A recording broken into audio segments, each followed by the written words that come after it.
Okay, friends, let's take our seats and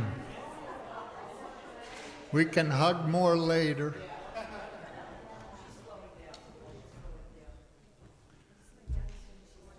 First, this meeting was originally planned for May 17th, but we postponed it so it wouldn't interfere with all the graduation celebrations.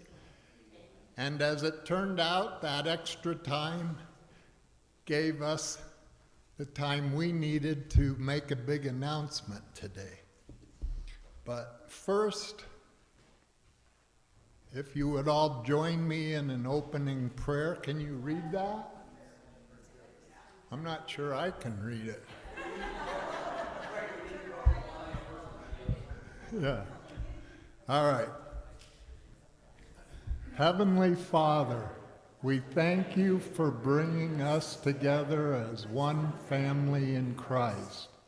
Today we gather not as individuals with separate goals, but as brothers and sisters united in your love and purpose. Lord, we know that where there is unity, you command a blessing.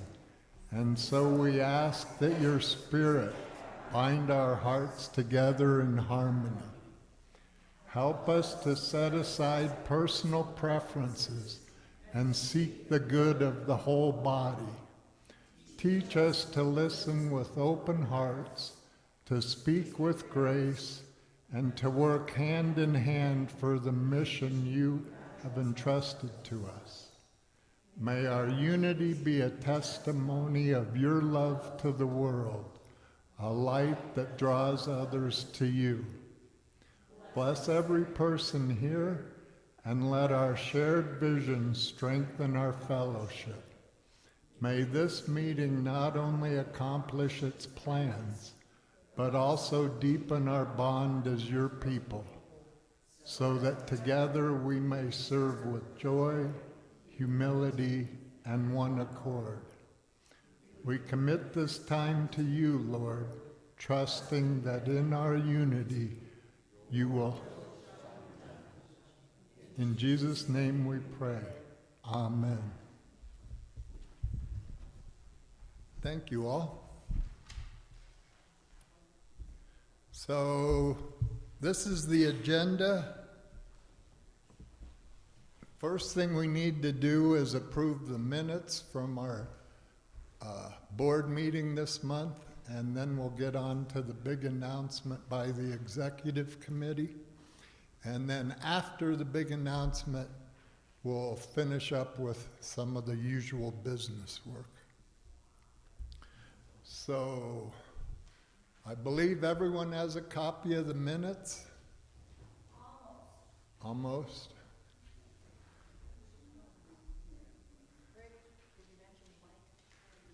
Oh. Okay, yeah. If anyone has any comments or corrections to the minutes, Rhonda will bring a mic around.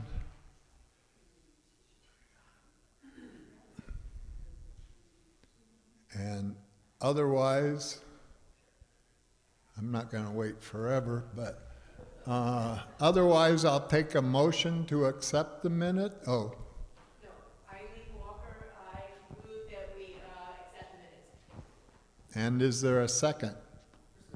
Chris Mason. All those in favor say aye. Aye.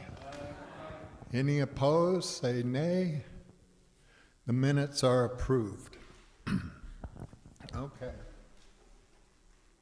So now I'd like to say aye also. present the results of all the searching we've been doing for the last 2 or 3 months. And we'll have different people help. So we'll start with Karen. Please.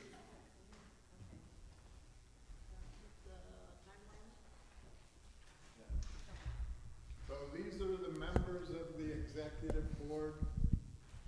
So this is who to complain to.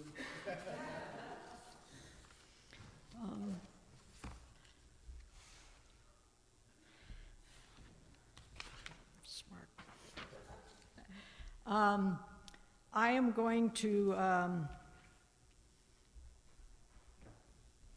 just start out by taking a little personal privilege and thanking, I know Greg Greaves is not here, but I want to go on record to thank him for being our moderator. He has stepped aside as a leave of absence for a bit, but he has been our anchor and our guide, and this man's dedication and love for this church and this congregation is just amazing and is an inspiration.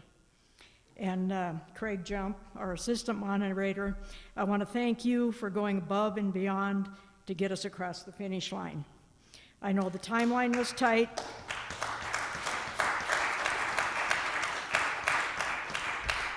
I know that the timeline was tight, but your hard work and adaptability saved the day. And I also just want to say I am so honored to be part of this executive committee group because they are an amazing team. And we could be the cool kid poster child for cool kids for being a team. The timeline, which I can see better here than I can up there, I'll give you a minute to look at it. Of course, everything started early in February with Tundi Way's resignation. That meant that we had to meet several times to work with her severance, her part-time compensation terms. We met with the Constitution. We had someone, Karen Jawowski, come in, kind of give us some advice about what is in the Constitution, what is in the bylaws. We met with, Chris is already on our team, but we had lots of budget issues to discuss. And let's see, what else? Next step was Greg, who was serving as the moderator at that time, reached out to the conference and said something like, help. And they responded with a meeting, and they spent a couple of hours, a representative from the Rocky Mountain Conference spent a couple hours discussing what the process should be and left us with a couple of documents, one a church profile, a congregational profile, which gave us an opportunity to answer some questions and lay out some things about who we are, what we wanted, what we needed that candidates could look at. And then there was another document to help us choose, and questions we could ask, processes we could go through as we were looking at candidates. Both of those documents together involved about 50 pages, so that took some time to go through that. The next step was to inform the congregation of how, where we were at and what we were doing. We are now up to, we've got our mini profile. That's been given to the conference. They have a national database. They're looking at what, sort of like our job description, and then they're looking at their national database of what type of candidates might be interested in us. So from that process with the conference, we got a list of names. Then we started the interview process. We decided pretty early on that we had candidates from all over the United States. So the best way to do it, to have a level field, would be to use Zoom. And that worked very, very well. We were able to have meeting after meeting after meeting because we didn't have to get everybody to leave their homes and come together, and saved us a lot of money because we would have had to have these people travel in for the initial interview. Give me a sec. Got up here. We did our executive board minute. The thing is, we were looking for two things. We were looking for an immediate bridge, and we were looking for an interim. So, as often happens, we had 5 candidates. We're looking at different things. We're getting it narrowed down. We're really getting close. And the conference contacted us with 2 more names. And so then we had to do a little bit of adjusting. But we did come up with a top candidate. We had a person-to-person interview with her. We really were impressed with her at this point, and decided to make an offer to her. Then one of those more recent that we received was interested, it actually came to us as a pulpit supply list from the conference, but one of those individuals was interested in coming and covering this time between until our designated person could come the 1st of August. So then we started the process of getting the contracts ready, working with the trustees, working with the budget, working with the conference to get all that legal stuff, if you will, together. And as of, I think last night, we put the last little dots on the I's and crosses on the T's. So we, at this point, have some really good information for everybody will come shortly. Is there any questions or anything I can clarify? Need a few more minutes to look at that, or?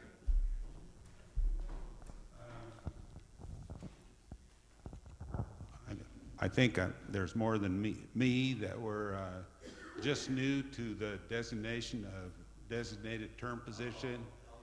That'll, yeah, that whole terminology thing, I'm leaving that for Craig, because it's kind of new to me too.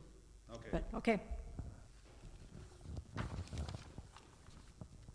And are you next, Greg, or who's next? 'Cause I Don't can't- take my notes. Oh, I think I'm, this is mine. This is mine. This is mine. This one's mine. That one's mine. Thank you, Karen. All right, now Elizabeth, if you would talk. Elizabeth will sort of introduce you a little bit to our bridge minister.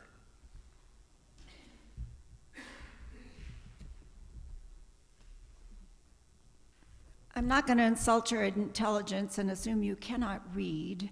The UCC has a variety of transitional ministers in the setup because we don't have a bishop that appoints a pastor. We have the Holy Spirit that moves in this situation.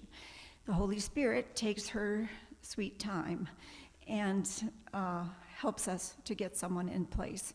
Those of you who were here when Tandiwe accepted the call may remember that in the previous situation, another pastor was almost ready to accept the call, and then for whatever reason that didn't work out, so the parish had to start over again.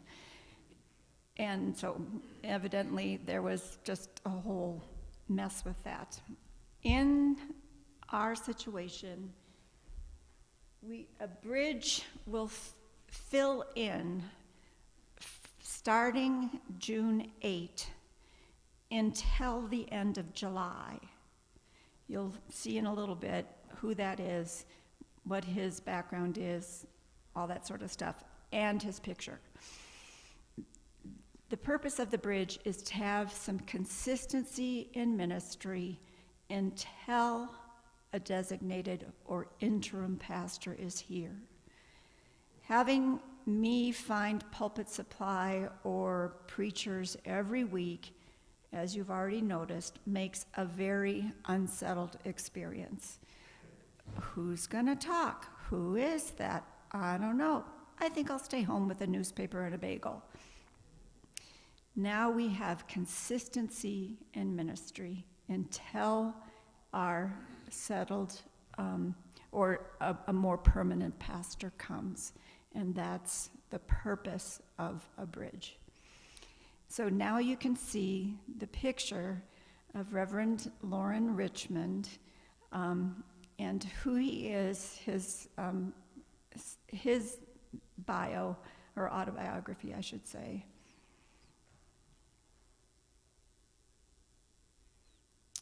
And then I think there's another slide after this, his family.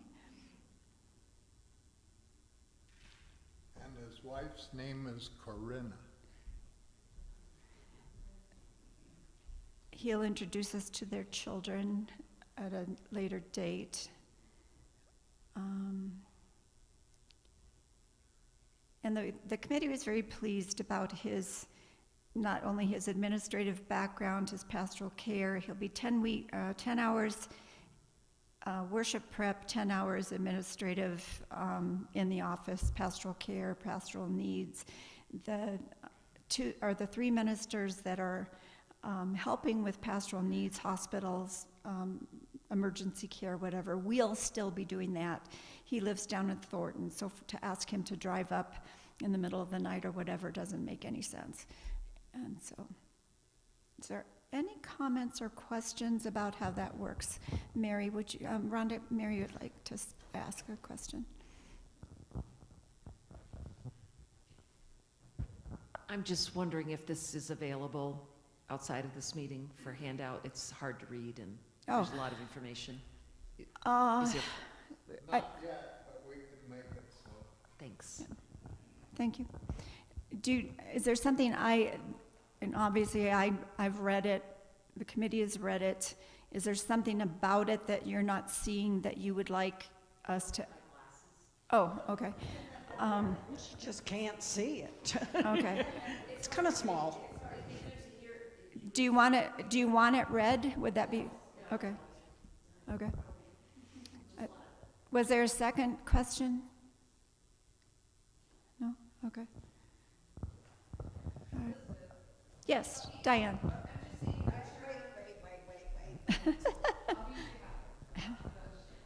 I just see the term former church planter.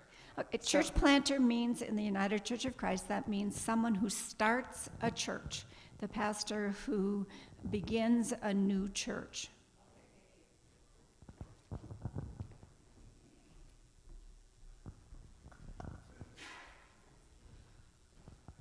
Anything else? The committee is psyched that he agreed and that we are going to have him, and the stability is there. Woohoo!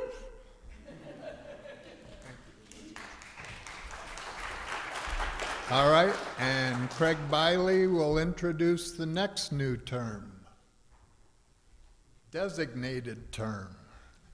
Okay, good. Wow, you can't read that one from here, I'll tell you that. I'm learning how to do Canva. Yep. Okay, so I'm just going to give you what I have. That's all good information up there, but basically, yeah, we're all used to hearing the term interim, and Alan said that's a new term to him and others, including the entire executive committee, okay? So this is something new at the UCC, and the reason that they have come up with this is that the pool of candidates is becoming smaller and smaller for settled pastors. So an interim pastor that everyone's familiar with comes in for a designated period of time and has certain tasks that we ask them to do, interim tasks, kind of a punch list that they do before they're done. Designated term minister will also have interim tasks, the largest of which will be obviously helping the church heal, go through the grieving process, and come to closure on Tundiwe's departure. So that's number one, and some other things also.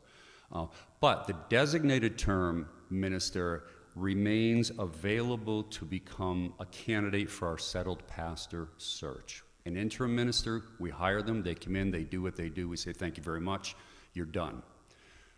Our designated term minister will do the same task, but also remain as a possible candidate for the search committee for our settled pastor. So that's the difference between the term. It took us some time to get used to using that term and some confusion with the different terms, but that's basically what it is. Our designated term pastor's name is Sarah, the Reverend Dr. Sarah Linn, and she will begin her one-year term on August 1st. And I'm sorry if I'm reading what's already up there, but I just kind of took some notes. Her ministry has spanned nearly 40 years. To make sure I'm agreeing with the numbers up there. She began she had other positions prior to becoming ordained in 2013. She's held various roles that include a team leader at YouthWise with a mission organization. She was the founder and executive director of the International Learning Centers in Yemen, and when she gets here, talk to her about that. That's very interesting. And she was a hospital chaplain. She was ordained in 2013 by the Presbyterian Church and became an associate pastor at the Orchard Lake, Michigan Community Church. She was ordained into the UCC in 2017, where she became the settled pastor at Creed Community Church in Creed, that's in Colorado. For those of you who don't know where Creed is, which includes some members of the executive committee, picture drawing a 135-mile-long line between Salida and Durango. It's about halfway between there, but not necessarily close to anything.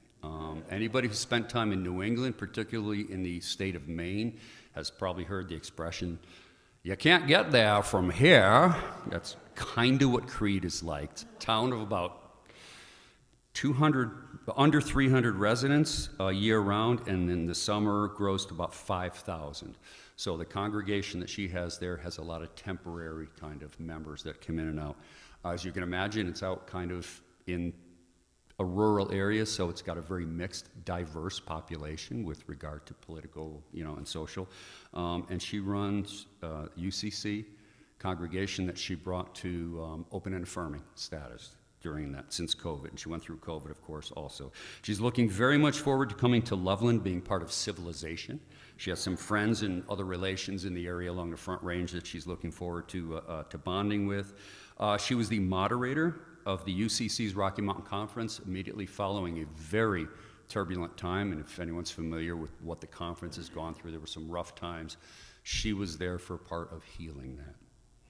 So she'll be very good to help with our healing process here. And I'm just going to read one comment that came through from one of her references in her profile. And it says, "Be ready to grow inwardly when Sarah becomes part of your community," and that means to grow in your own faith and your own understanding, which helps in your external growth toward becoming active, which Lucas talked about this morning, so it was good timing.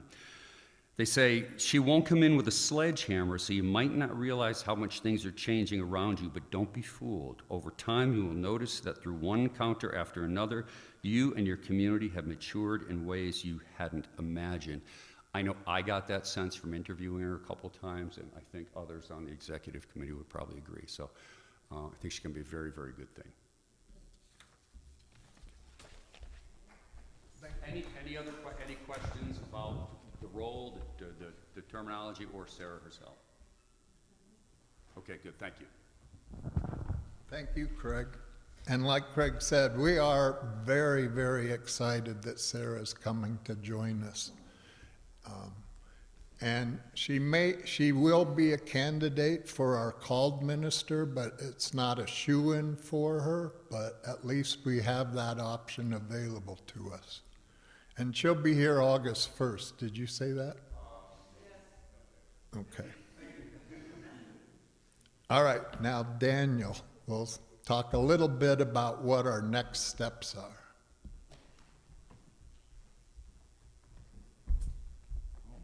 Yeah. All right. So I will let you review what's up here. Basically, in terms of next steps, we're going to be assembling the search committee with the goal of having their first meeting be in late August. That will be once our designated term, Reverend Sarah Linn, will be in pocket at that time. Part of the journey for us in executive board has literally been things like getting these definitions in place, right? You've got a bunch of us in here, and many of us have little bits of information on what these terms mean. Some of us are right, some of us are not right in some cases.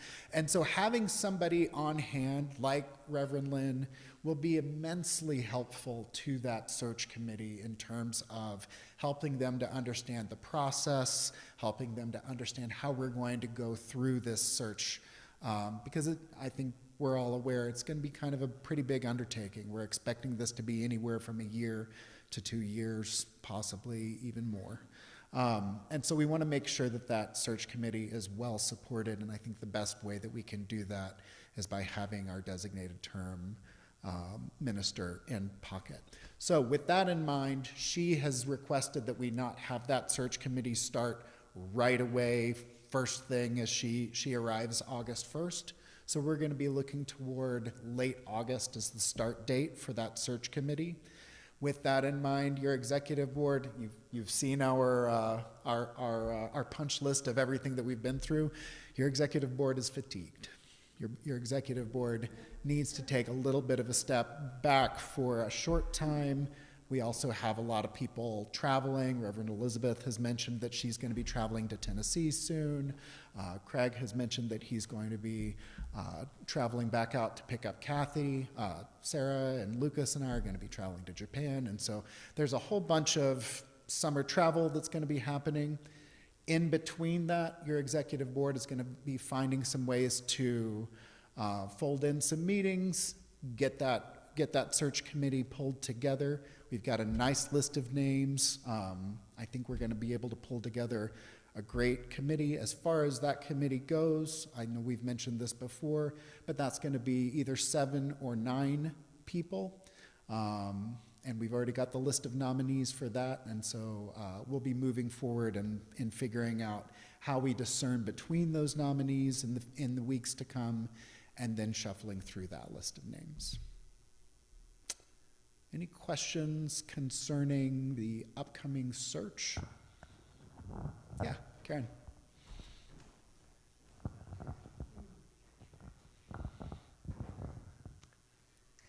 Does anyone from the executive board help guide the search committee, or would Reverend Linn help guide the committee?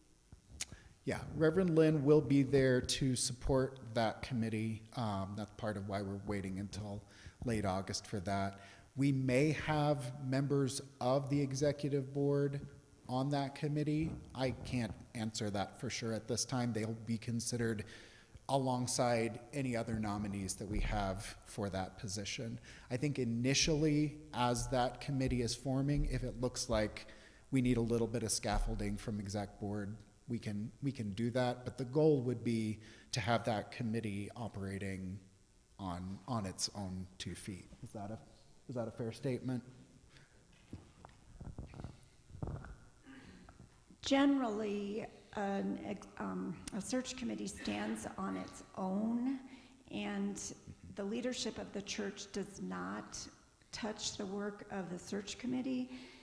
If the search committee needs assistance, it will turn to the conference rather than the leadership of the church.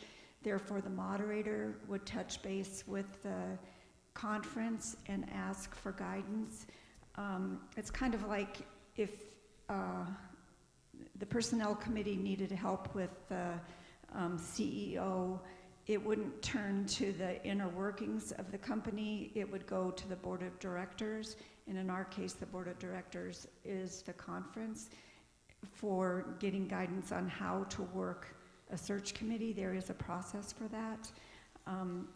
For the designated minister to be involved with work of the search committee, her work is involved with helping us with issues of us, issues of the grief work, issues of what are our committees doing. It is not her work to form the search committee or be involved with picking people. She doesn't know our people.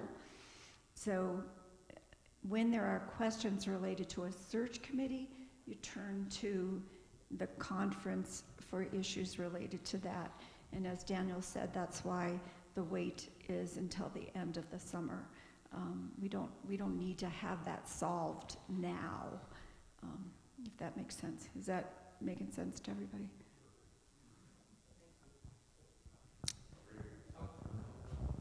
Mr. Mason?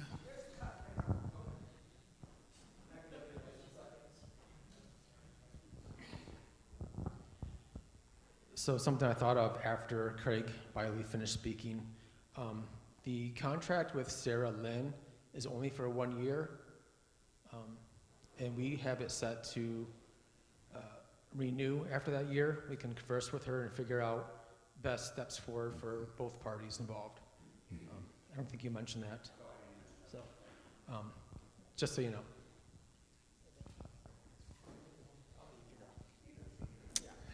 Mr. Schutz? I don't know if it's still true, but in the past, members of the executive board are not allowed to be on the search committee. Okay. Okay. Thank you, Aaron Gilmore, for kind of explaining that. My question is, why wasn't the search committee started the minute Tunniway announced her resignation? It should have been that. I appreciate the work that the executive committee done, but they'd done what the search committee should have been doing. And with respect, that's not true. That's not how it's written into the bylaws. Well, that's the responsibility of the executive board, No. according to our Constitution. I know what the executive board's job is to do, and is not to search for a replacement committee, but that's not a big deal. I mean, you've done a lot of work, and appreciate that, but my biggest problem was, why wasn't the search committee started 2 months ago? We've wasted 2 months, we're gonna waste another 3 months, so my opinion only, sorry. Thank you, Mr. Depperschmidt, for your comments. I'm going to stick up for our executive board and say that we've been working really hard on our responsibilities. We've been meeting at least once a week, at least for 2 hours every time that we meet. We have been doing our level best to take care of this church, alongside members of our committee taking care of things like liturgy in this in-between time. So there's actually been a lot of weight on our shoulders. The responsibility to us to put together both bridge and either designated term or interim is outlined in our Constitution.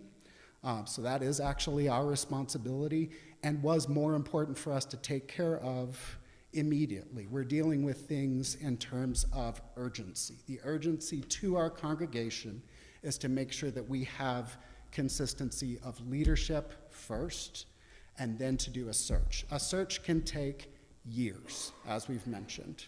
We have taken the time to make sure that we have support in the meantime first, while we then go ahead and start that search. As far as the search committee starting before we have any kind of support for them, it is the determination of this executive board that that was not the appropriate course to take. I'm sorry that we disagree with you. I think another thing to consider is that in the 7+ years since Tundiway arrived, a lot has changed in the call process in the United Church of Christ. As has been mentioned, many pastors are not seeking call, and many pastors are not available. So this old lady retired, and a lot of my age have. Many young women and men are not entering seminary. So there's a very small pool of folk available to fill either the interim and designated interim, or what we call intentional interim capacity, or the pool of folk who are moving from their church to another church. It's simply a shortage of people. Tundiway chose to leave here in February with shorter hours. The congregation agreed to that. That's an unusual departure. Normally, a minister leaves with a 60 or 90-day clause in their contract at full term. The congregation agreed to the terms that were necessary, and she left at Easter. Whatever, that's fine. Now, as she left, Executive Council went into crisis amazing ministry mode. Talked with the conference minister, as they should. We were referred to another one of the retired clergy who handles transition ministry. Another Sarah. It's our favorite name. We had a lot of them. We do. And so, and I can never, Sarah V. Because I never get her last name right. Sarah V. had been a conference minister on the East Coast and helped us walk through this process. We didn't know if we were going to have a bridge before we got an interim. That was our assumption. We got very little applications for either position. And it was very clear of the applications that we got, they were not people we felt were going to meet our needs. Step 2, now what? And we're fussy. We don't particularly feel that you all doing what we think we want you to do. We're not just going to settle. Step 3, all right, Endicott, you've done worship 100 years, not quite. Fine. Chair the diaconate. The diaconate is supposed to fill the pulpit. You do it. Fine. We had wonderful support from this parish doing volunteer pulpit supply, and I was able to find folk who would do ordination people do communion. That doesn't happen very often. I was so grateful for all your help. Got that done. Got 2 more candidates for bridge and for the designated pastor, both of whom the committee felt very good about. I panicked. They didn't until we got those names. I'm not supposed to tell you that probably, but God and I have regular discussions. I am a redhead. But these, as has been mentioned, these meetings were hours long, appointments, Zoom meetings. Karen already told you about that. Unbelievable hours of conversation because the pool is so small. So now we're at, Bernie, this process where we aren't able to just scoop somebody up off the street and put them in place. They don't exist. And while that was possible, when I was the interim in Windsor in 18, and Tandiwe started whenever it was that she did, we don't have that luxury anymore. It just doesn't exist. We're in a new phase of ministry in this time and day. I am sorry that you have that frustration. I grieve it as well. But it is what it is. Is that making any sense to you? Thank you.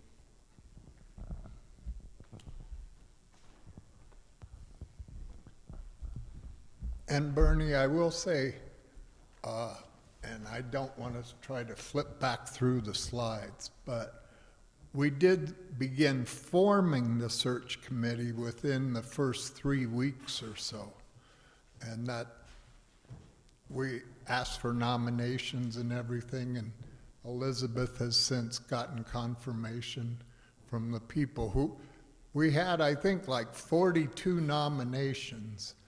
And after asking the people that were nominated whether they really wanted to be on the search committee, I think we're now down to about 14 people that have agreed. So anyway, it isn't going real fast, and we've been asked by both Reverend Sarah Linn and the conference to wait until Sarah is here to help guide that search committee. But it's not like we put it off till just now. We did start that right away, but it hasn't been our top priority, as Elizabeth and Daniel said.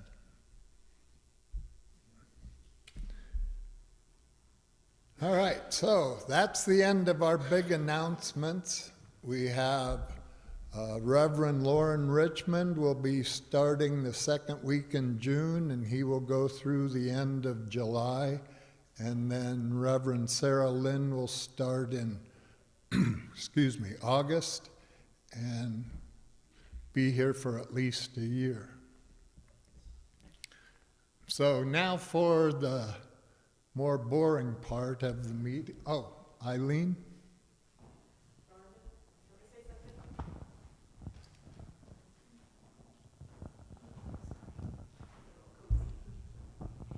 I would just like us all to thank the executive committee. They have done a fantastic job and put in many, many hours. So can we please thank them? I also thank them. Oh, we're so much in love, are we, that you could kiss you and I could kiss me. Oh, there we go. All right, so now this is the treasurer's report. It was presented at the May board meeting, but we wanted to share it with you all. And I'm sure you can't see any of that. Yeah, it's Quite bad I can't see from here. quite the eye test. The bottom line is we have a healthy church. Our funds, our restricted funds, are in excess of $600,000. We have just under $350,000 in our checking and savings accounts combined. Lots going on with the church financially, not to mention just what both Craig's and Daniel and Karen shared with everyone. Our annual operating expense budget is $234,552. I mentioned this during the budget in January, that 85% of that amount is for paying our staff members, their salary expenses associated with and other expenses to operate the church. So if you slice that $235,000 by 85%, there's very little that goes into just frivolous things. And I'm not saying it's frivolous, but our youth group is part of that, right? And what we pay for our upcoming children's minister and our nursery attendant, all that stuff is, well, she might be, those two are going to be part of salary. It's not frivolous stuff. It's going to be for the future of our church, right? Bringing kids in and supporting our youth and making them part of our church. Our income budget, $223,250, with $184,000 in offerings and donations, what we expected, what we projected. And we projected a deficit of just over $11,000 for the year.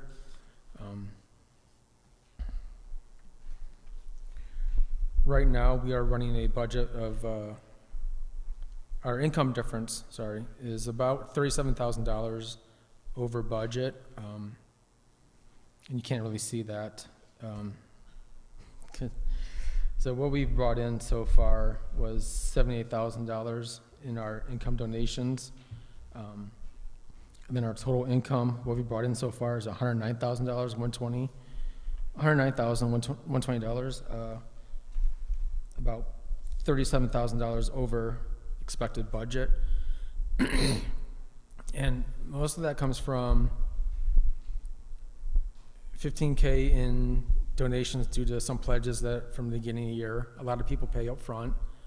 Thank you.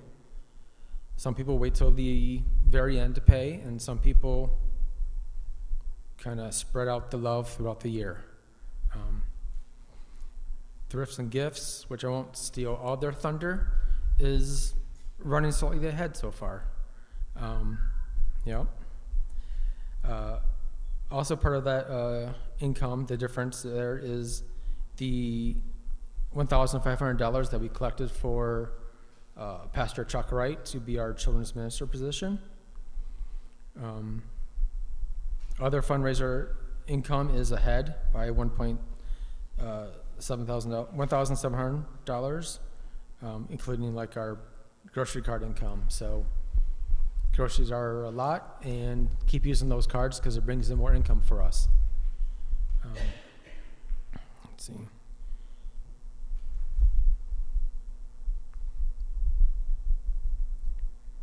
Where am I at? Oh, here we go. CD interest. We have actually been receiving more income with our CDs this year, about $2,000. Benevolence income is also $1,000 ahead. We have $4,000 income year to date related to the sale of 832, which is reserved for a capital improvement fund. That usually gets put into the operating expense, which doesn't actually belong there. Special offering income, which also shows up in the in our total income, $1,200. That was mainly driven by the love gift that we provided for Honeyway as she left. Where am I at here? And then other income, almost $9,000, including combined projects for the kitchen and narthex, all coming into our income side of the books. And that's not income that we get to spend, it's for the kitchen and for the narthex. So really the differences there through April is the $37,000 in income. Approximately $14,000 is the restricted purposes and cannot be counted towards annual operating budget. So really through April, we are currently ahead of our budgeted income by $23,000. Expenses, and our expenses, they are showing $25,440 behind, meaning we have spent, let's see, through April, we have spent $104,617, and we are expected to have spent $79,177. Big difference there is that $33,000 went towards a new piano that came through in that expense hit in April. We are running a positive difference in ministry salaries due to Honeyway leaving and then having the generous help of others in the church and pulpit supply. But coming in, our new designated pastor will have a slightly increased salary than what Honeyway had. So we will be really close to breaking even, if not being a little bit ahead in minister salaries, but upcoming, there will be a greater negative there. Yeah, about $13,000 so far we've saved in ministry salaries through April. And then various other budgeted lines that are about $5,000 under budget year to date. As helping out our expense budget to look slim, but like I said, right now we're $25,000 deficit, and a lot of that is due to the piano hitting in April. Yeah, in-kind donations for the year, almost $200. Benevolence income for the year, just under $2,000, and we had budgeted for $2,500 for that. Fundraiser income, $3,254, and we had budgeted for $4,600. So we're really ahead in quite a few areas. As I mentioned before, income, there's some gifts doing great. I always support them. I will always support them. Yeah.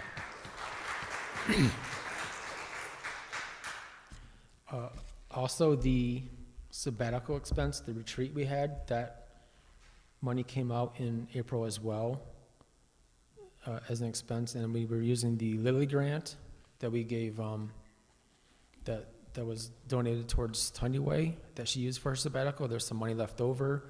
Some of that money was used towards the retreat, and it only covered partial. I don't have the final numbers yet from the group, but what the people provided and what the Lilly grant had, there was still some money owed to the YMCA, the Rockies. So that came out in April as well. I think Mr. Jump mentioned that he could send this out to you all so you can see the treasurer's report. But if you have any questions right now for me.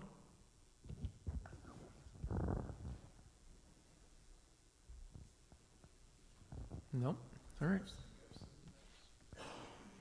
Continue this a little bit. Just kind of to add on to what Chris said here. We've worked with Chris and the Board of Trustees, and we sent a letter out to the board, and I know there's a lot of people on our board, but not everybody gets the information. So basically at the May 11th board meeting, the treasurer and the chair of trustees, co-chair of trustees expressed concern about the clarity of information that's currently being provided in the treasurer's report.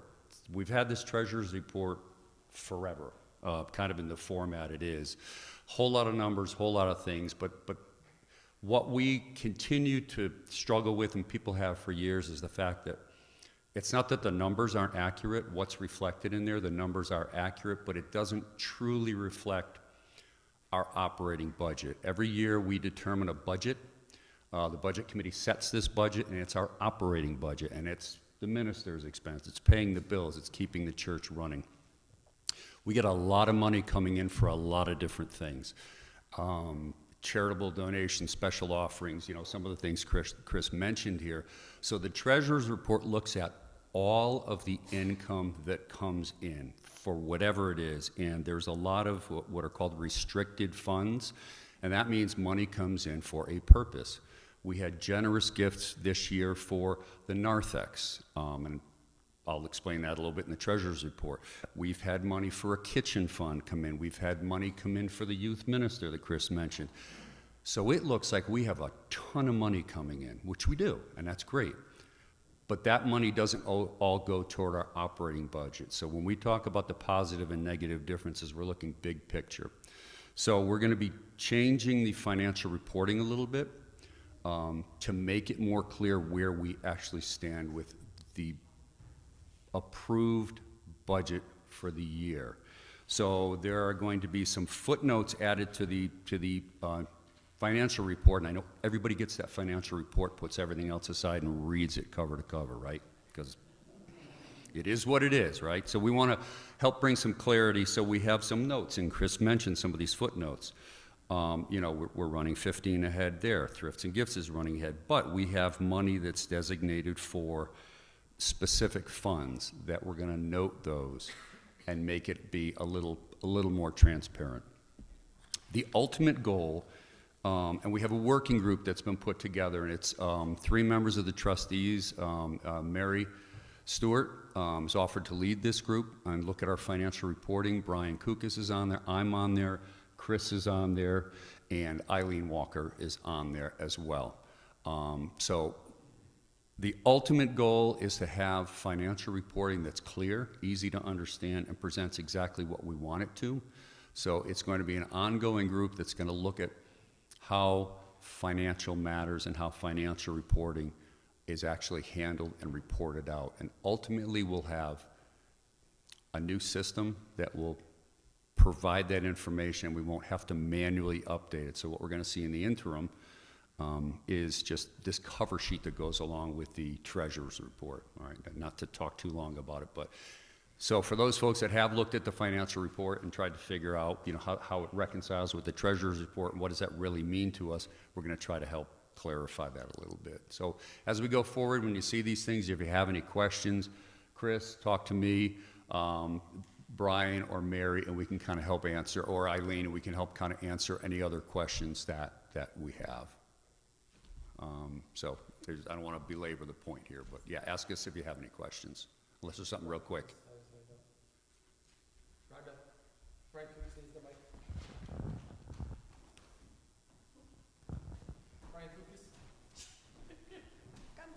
No questions, Brian. You're on the committee. That's not fair. It is. I just wondered if you could elaborate a little bit, Craig, on that cost of that piano. Yeah, the cost of the piano. So, for those of you who've been here for a while, remember George Wilson. George was in the choir, and his passion was for music. And so, when he passed, there was a fund that was set up that we had about $40,000 in. Okay, background information, perfect. Current piano, or the previous piano, was a Baldwin piano from the early 1900s. It needed very expensive repairs to it, major reconstruction of the thing.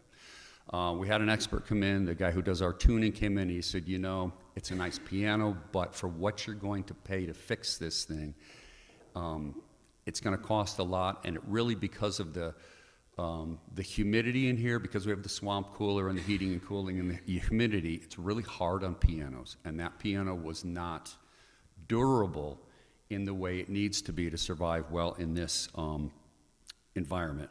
So Nikki and the music committee met in the fall of '25 and talked about asking the trustees to use that George Wilson fund to buy a new piano. And we all agreed that if there was one thing that would have made George happy,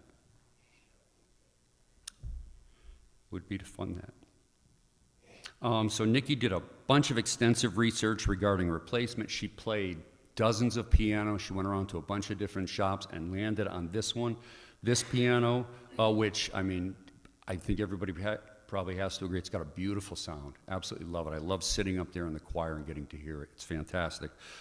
It is built to withstand the conditions. It's just built not specifically for that, but they're just the way it's constructed.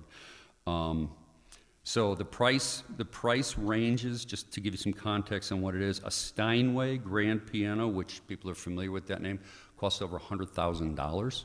We love our piano, we love our music, but we're realistic about it. There are used Baldwin grand pianos similar to what we had that would have been $10,000 to $20,000 rebuilt, but again, they'd still be subjected to years down the road, but be subjected to the same conditions that they had. So that's why we made the decision to look at this. There's more information on the specifics in there, but there was a whole lot of thought that went into this. It was $33,000. Fortunately, the cover from the other piano fit, so that saved us a few dollars. And there was a system that's going to be installed and that actually maintains humidity. It's right under the piano to help the life with that. So we have that coming up. We're closing on that expense. And then the trustees have voted to reinvest that money that's left over, probably in the neighborhood $6,000 to $7,000. That will be reinvested and still under the name of the George Wilson Fund. So any other questions on the pianos? And that's a big thing for us, big purchase, and a big part of our life is music here. So it's just kind of there. I just wanted everybody to realize that's great. Understand that money didn't come directly out of our, income on what that this was intended for something. And if you knew George at all, you knew that this would be just what he would have done. Yep, very good. Thank you. Yeah, this was money not set aside specifically for a piano, but yeah, good point. Yeah, and to piggyback, once the George Wilson gets put into the system, it's already been income. So when we take that money out, we cannot register it as income again. So the income sheet will not show a $33,000 increase. It's just going to stay flat, but the expenses will hit the treasury report. So it's an odd way to do it, but we've already accounted for that income, so we can't count for it again, basically.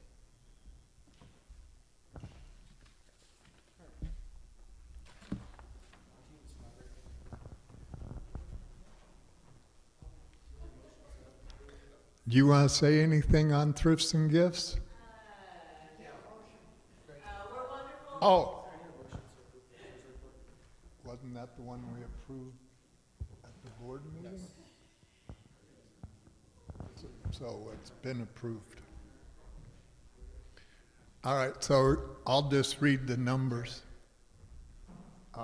Thrifts and gifts, year-to-date total sales is $7,439.60, minus $505 in sales tax, minus $72 in credit card fees, for a net earnings of $6,862.05. And that's just year-to-date. And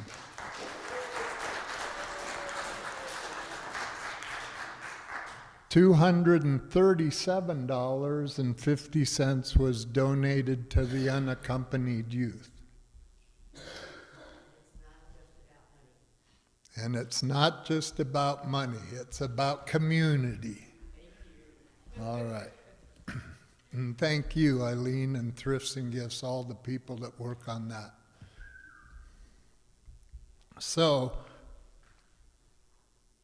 next we just have, and this will probably go quick because most of the committees and boards are on summer vacation, but I did want to give everyone a chance to say anything if they wanted to. So, I guess you're back. Can't get rid of you, sorry. This will be really quick. Just two things I want to talk about is, number one, in the elevators, anybody who's used the elevators, will notice that on the doors, as you enter into the elevator, there are some plastic guards in place. There's a new, I guess it's a law, code, whatever you want to call it, because we have a gap between the elevator door and the mesh kind of fencing, the gate that closes it. Those guards are in place to make sure that a child cannot get trapped in between there, which tells me that has happened somewhere. So we have to have those up. Because they stick out and because of our elevator the way it is, if you open the door, especially on this floor and down in the basement, you cannot get a wheelchair in and out of there with those guards in place. So they are on Velcro, and we'll, all the greeters and ushers and trustees will be aware of how to take those off, Velcro them off and put them back on. So that's what they're there for. They're a surprise when you get in there the first time, but they have to be there. We have to have them, but we did make them removable. The other thing is, it's been approved by trustees and boards, so most of you probably know that we're going to be doing some work in the narthex. We had a member, a very generous member, come forward and offer to pay to have that floor leveled out there in the narthex, and anybody else who has tripped on that out there a little bit because you're not expecting it to be there, that's going to be leveled, and the ultimate goal is to remove those pews and make it a more inviting area. That's where you come into when you first enter the church, and it's if anybody who's tried to get through there on Sunday mornings between the choir and the other people praying out there and people just conversing, it's kind of a mess. So the idea is level the floor and make it a friendlier space. If you've been to, I'm still going to call it First Christian, up the road, First Love. They have a much bigger area there, but it's very warm and inviting, and there's couches and chairs and things like that. So we're going to try to do what we can with that space, but we're starting by leveling that floor, and that will be happening over the summer. If you have any further questions on that, get a hold of Bernie. He's probably the most familiar with it. He's been working with the contractors. Brian Kukas has been very involved in it, and I can answer some questions as well. So if you want to learn more about it. What's that? I don't think we've decided on that yet. Brian, though, or Bernie? Okay, Bernie, yeah, if you can answer that. Where are the pews going to go?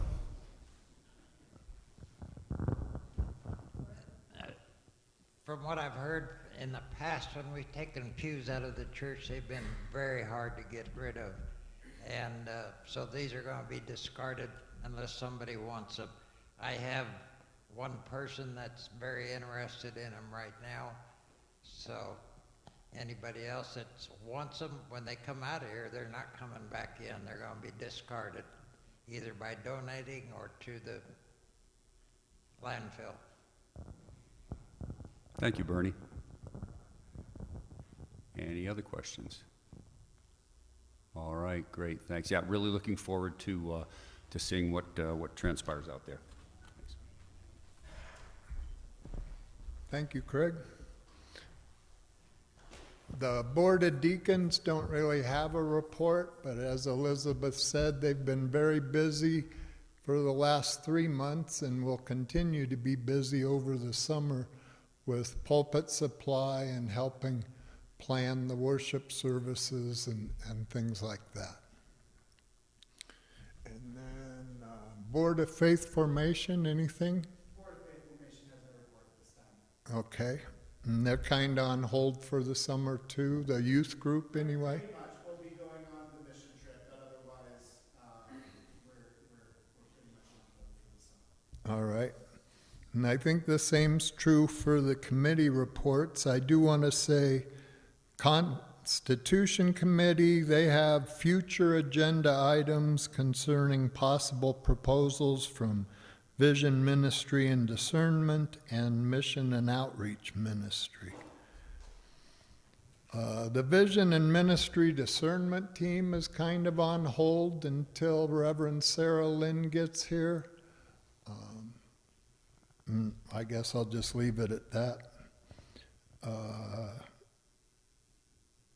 The Pastoral Relations Committee is also kind of on. Both of these, the Vision and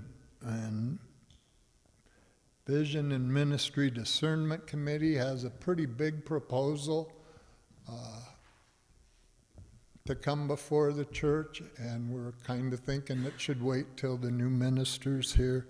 The same thing's true with the Pastoral Relations Committee. They have some work that they're putting on hold until the new minister gets here. And then Ted McCabe has a little update from the AV committee. And if any other committees are here that have something they'd like to say, you're welcome after Ted. Otherwise, we're just about done.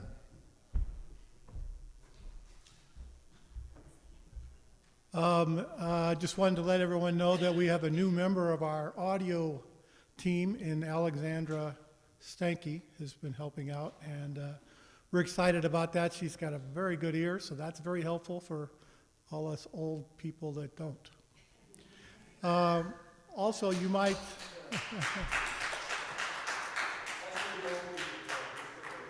We're always looking for volunteers to help, though, so please feel free. It's not hard work. It's just using your fingers. But at any rate, we're always looking for more people. Another thing there was requested by the trustees of the AV committee to do was to provide a video conferencing system to be located in the basement for doing interviews for prospective pastors.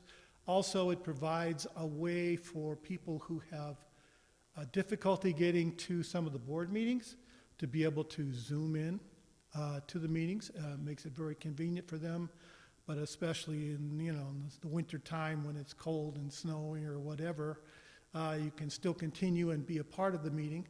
So that's we think very important. Also, if you've been in the basement, you probably see that monitor that's hanging on the wall. We're planning to use that for the video conferencing system, but also for displaying like pictures from our church retreat, or maybe some older pictures that have been, come from the origins of the church itself in different types of displays, or pictures of the youth retreats, or all kinds of different options and thoughts that we want people to figure out or envision. The system is capable of working with AirPlay for, it's a smart TV, so it can work with AirPlay as far as Apple products, or it can be, you can Chromecast to it, or we can run PowerPoint displays, all kinds of things. So if you have something or an idea, we want you to explore it.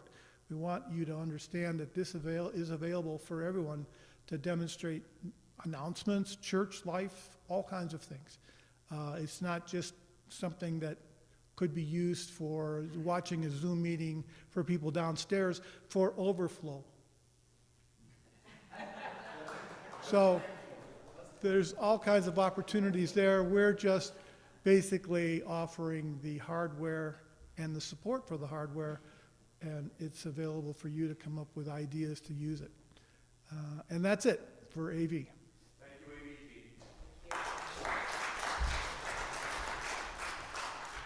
And I'll just add, it will also give us the ability to look at the church website downstairs during refreshments. It seems crazy we have a website and there was no way for anyone to come to church and see it.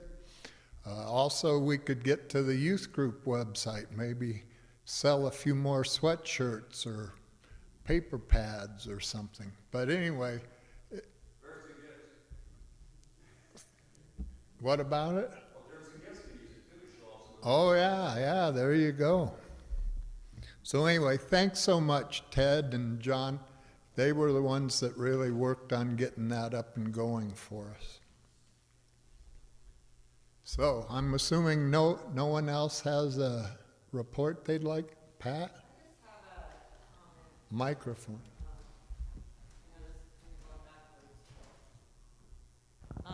There seemed to be some discrepancy on how the search committee is formed or something in the Constitution. And if you read in it, I can see how it can be misinterpreted either way. So I was just wondering, I don't know if there's anybody here from the Constitution Committee. Maybe they could just look at it and possibly clarify how that's done.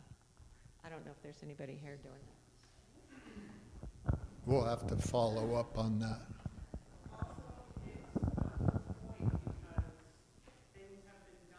I know, but in the future, it needs to be clarified how this process should be done.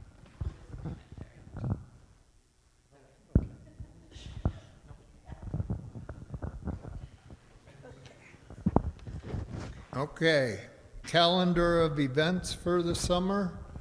A few biggies, and I realize I left off one I saw on our handout today about the pool party. I believe that was, does anybody have their handout? I left that one off. August 16th, okay. And you left off June the 7th, with wrestling guests being open.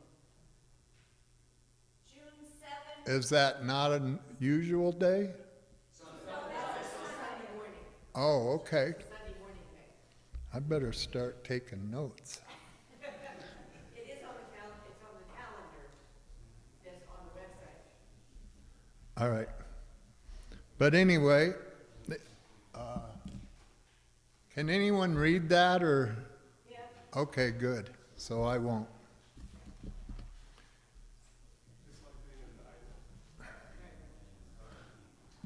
But the big ones are June 10 is when Reverend Richmond will be here. And August 1, Reverend Sarah Linn will be with us.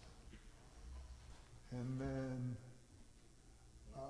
June 13th, they're doing the city. This came from the city. The city is, and you obviously can't read it, but the city is doing a Churches by Bike tour. And they've asked that they could stop here and see our church. So we're all set up for that. It turns out it's just going to be about 15 people that show up for about 15 minutes, maybe around 9:30 in the morning. I was hoping we could get them through thrifts and gifts, but anyway, it's a neat chance for us to show off our church to people who are specifically bicycling to see a church. And they can always come back for it to gifts later in the day. Yes, yes.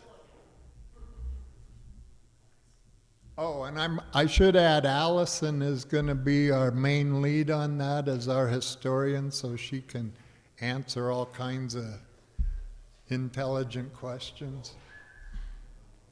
Okay, so now lastly, we're done. Close with my shortest little prayer. I call it my morning prayer, and you guys probably can't read it, so I'll do it again. But anyway, Dear Lord, thank you for this day. Thank you for this world. Thank you for me. Help me to use all three gifts to do your will, and help me to do better today than I did yesterday. Amen. Meeting's adjourned. Thank you all very much.